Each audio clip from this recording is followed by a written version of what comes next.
Welcome to the Global Trail, where we blaze paths across our world.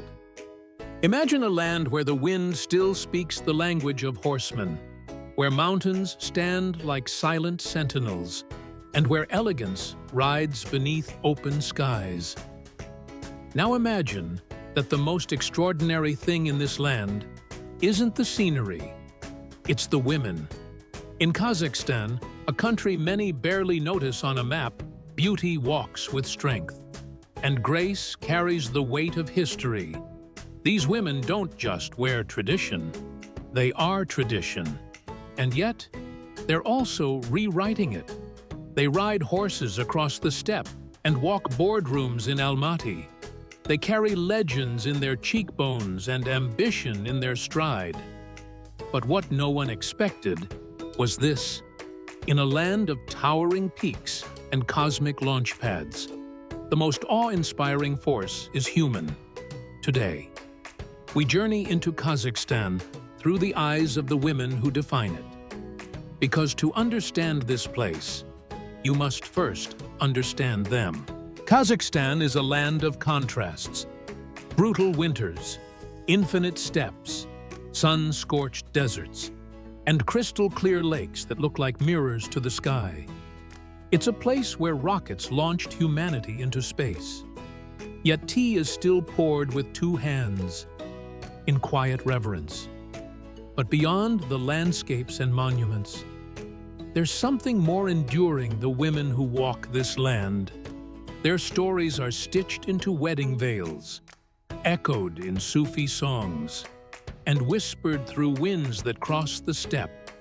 From nomadic traditions to modern metropolises, Kazakh women don't just adapt, they evolve. With elegance, they are mothers and warriors, dreamers and doers, rooted in the past, yet reaching fearlessly into the future. And through them, we'll discover Kazakhstan in a way that no guidebook ever could, through beauty, resilience, and soul. This isn't a travel video, it's a tribute to women who carry a country quietly, completely. What makes Kazakh women different is what they carry beneath the surface. In Kazakhstan, beauty doesn't scream, it whispers. It lives in high cheekbones shaped by wind and sun, in deep-set eyes that hold both story and silence, in hands that can both braid a horse's mane and guide a classroom of children. There's a duality to Kazakh women, one forged over centuries of life between harsh terrain and rich tradition.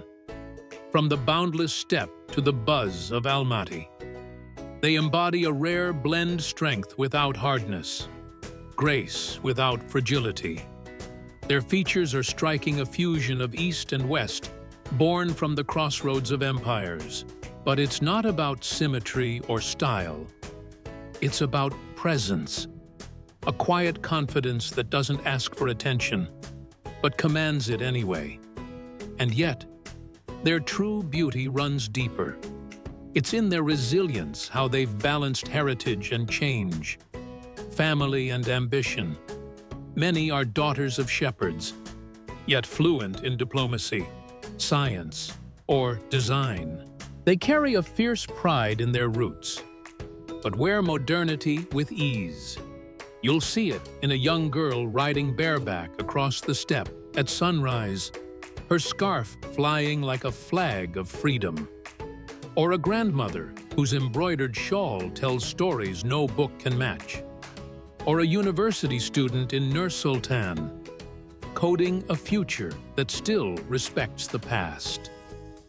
But what no one expected was this: these women haven't just survived their environment, they've defined it.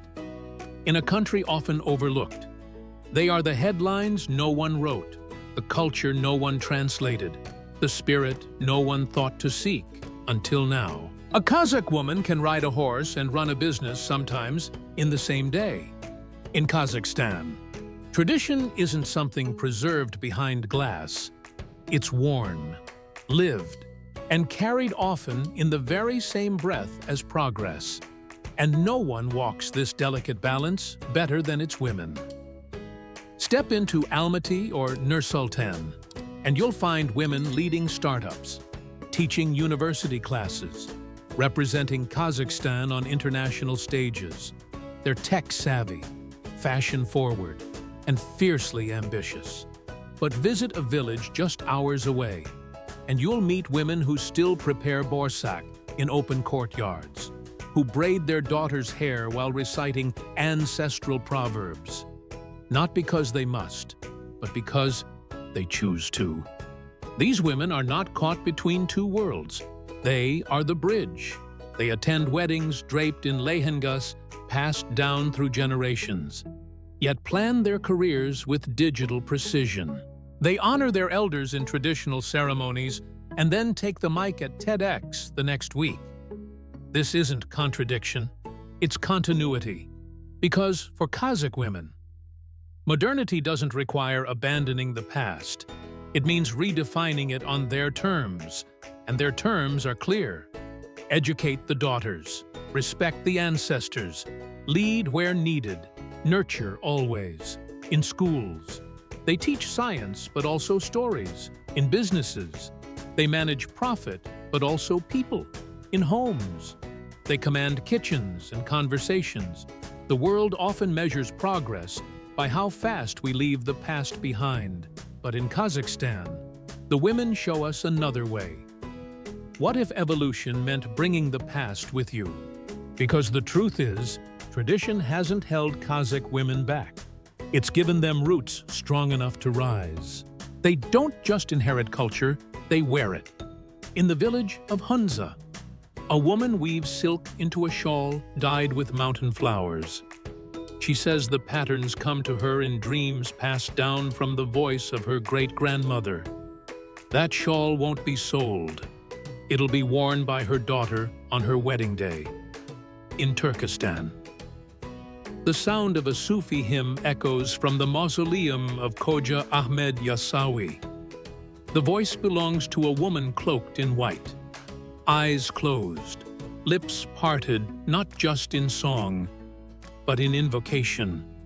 Every note she sings is stitched with centuries. Across Kazakhstan, women like these are not exceptions. They are the heartbeat of living heritage. You'll find them at looms, carving wood, mixing ancient herbal tonics, performing rituals before harvest, retelling myths by firelight. They don't just preserve history, they perform it. But what no one expected was this, that even in the chaos of cities and the noise of modern life, these women are still there unchanged. In Almaty, a jewelry designer draws inspiration from petroglyphs carved 4,000 years ago. In Shymkent, a poet writes verses in Kazakh that echo the cadence of nomadic songs. These women are artists, artisans, guardians.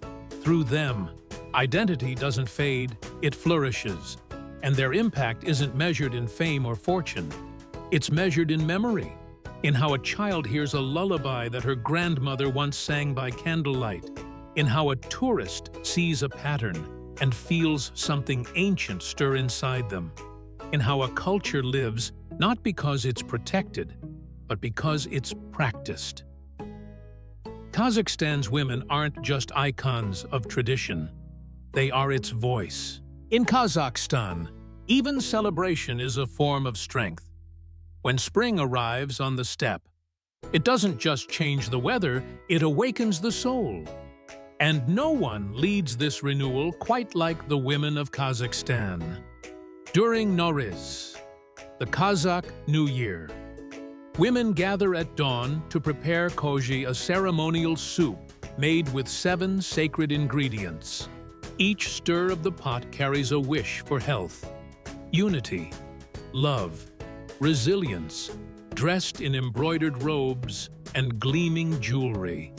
They become storytellers through spice, memory, and song. And then come the colors. In Baisan, kites fill the sky over Almaty yellow. red, green, each one a dream in motion. Below, young girls race with ribbons, and elder women clap along to music that echoes across centuries. The air hums with laughter and possibility. But nowhere is feminine grace more visible than at a Kazakh wedding. It starts with Mendi, where henna blooms like poetry on the bride's hands. Then comes Sokela, a towering bridal headdress, part crown, part heirloom, passed down like sacred scripture. Mothers whisper blessings, aunts sing laments and lullabies, and the bride. She doesn't walk, she arrives, cloaked in a legacy stitched by generations. In these rituals, beauty is never shallow. Every gesture has weight, every fabric has a story. But what no one expected was this, that in a land often viewed through the lens of wilderness and warriors, celebration would be the softest and strongest rebellion. These festivals aren't distractions, they are declarations. We are still here. We still believe. We still belong. And in every dance, every song, every sari that glimmers in the candlelight, women are not just participants. They are composers. They lead not with volume, but with vision, not with force, but with presence. Because in Kazakhstan, joy isn't an escape. It's an act of cultural preservation, and no one holds that flame more fiercely than its women. Wherever the land becomes legend, you'll find a woman guarding it. Stand on the edge of Charyn Canyon, where the wind howls like an old song. The cliffs blaze red at sunset, and in the shadows, a woman ties her scarf tighter and keeps walking. She's not here for the view, she's gathering herbs. Following the same trail her grandmother once did, her footsteps aren't just modern, they're ancestral. At Lake Balkhash, where half the water is fresh and half is saline, women fish beside men, balancing babies on their hips and baskets on their backs. They know which plants grow near the salty side, which winds bring change. Their knowledge isn't written. It's lived, passed from hand to hand like bread. And in the Altai Mountains, where eagles ride the thermals and glaciers sleep in silence, it's women who keep the yurts warm, who chant blessings before hunts, who spin wool while watching the stars shift, never missing a moment. You might think Kazakhstan's wildest places belong to nature, but what no one expected was this, that they also belong to women, not through ownership, but through stewardship, through reverence, through the quiet act of staying when so many have left.